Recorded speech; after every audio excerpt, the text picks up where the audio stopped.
Hello and welcome to our presentation today, The Rise of Legal Sports Betting, Challenges and Opportunities. My name is Dan Lust, alongside Dan Wallach. We are the co-hosts of the Conduct Detrimental Sports Law podcast. We cover anything and everything at the intersection of sports and law, including, of course, for today, sports betting legislation. As I mentioned, my name is Dan Lust. I am an attorney at the law firm of Garagos and Garagos. I practice in the sports and entertainment realm.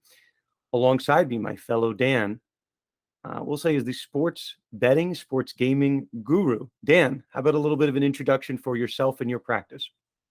Yeah, thank you, Dan. I'm Daniel Wallach. I am the founder of Wallach Legal, which is a law firm that spawned or rose up in the aftermath of the Supreme Court decision, which created the pathway for legal sports betting nationally. We're going to get into that in a little while, but I devote nearly the entirety of my legal practice to the regulated sports, betting, and gaming industries. I teach sports betting law and regulation at University of Miami School of Law and at the University of New Hampshire School of Law, where I am the co-founder and co-director of the Sports Wagering and Integrity Online Certificate Program. And I've testified in front of a number of state legislative bodies concerning sports betting legislation and related policy issues.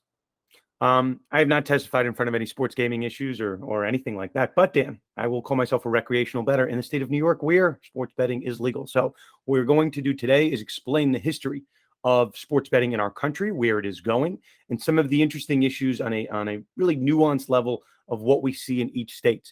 Why some states you're allowed to bet on college sports, for example, and other states there are really no restrictions on that, and vice versa. Why some states you can only bet at a casino and actually in person. Other ones you can bet mobile across the state, like where I am in New York. So with that said, we have some very specific course objectives for today. I guess we can lay it out here. Obviously for many years, sports betting was considered an amenity at casinos and racetracks. And today it is a multi-billion, with a B, dollar industry legal in many United States. In this course, we will examine the landmark cases and statutes that shape the world of sports betting and also look ahead to future policy and legal concerns. So, I don't think it's any concern, Dan. When you just watch television, you turn it on, there's an ad for sports betting everywhere you look. It is a very different landscape than maybe even 5-10 years ago. A very different world, and that's because of the law. So it takes attorneys like yourself to kind of help fill in the blanks here. It's obviously fun for sports bettors to see betting being legal in their state, but there are obviously some pitfalls and obstacles to the legalization. It's not just, the drinking age is 21. If you're over 21, you can drink.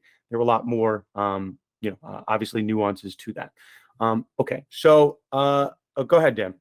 Yeah, I mean, the growth of the legal sports betting industry has only intensified and increased the number of legal issues and legal concerns that face the industry.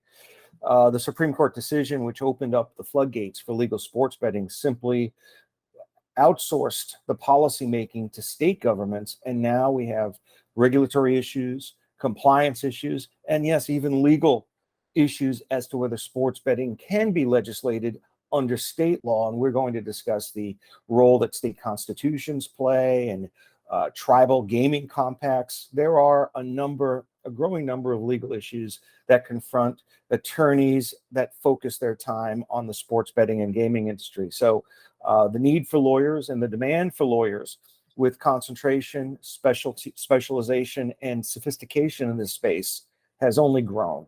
And we'll try to touch on some of the high-level legal issues today. Okay, so for breaking down our specific learning objectives, number one, as we've discussed, we're going to examine the background and the history of sports betting law and regulation.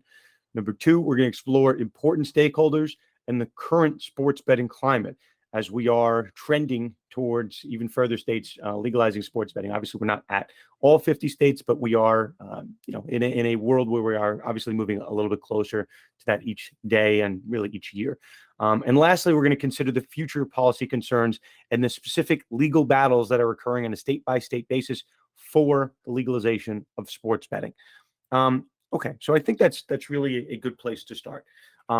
We've alluded to it a couple times.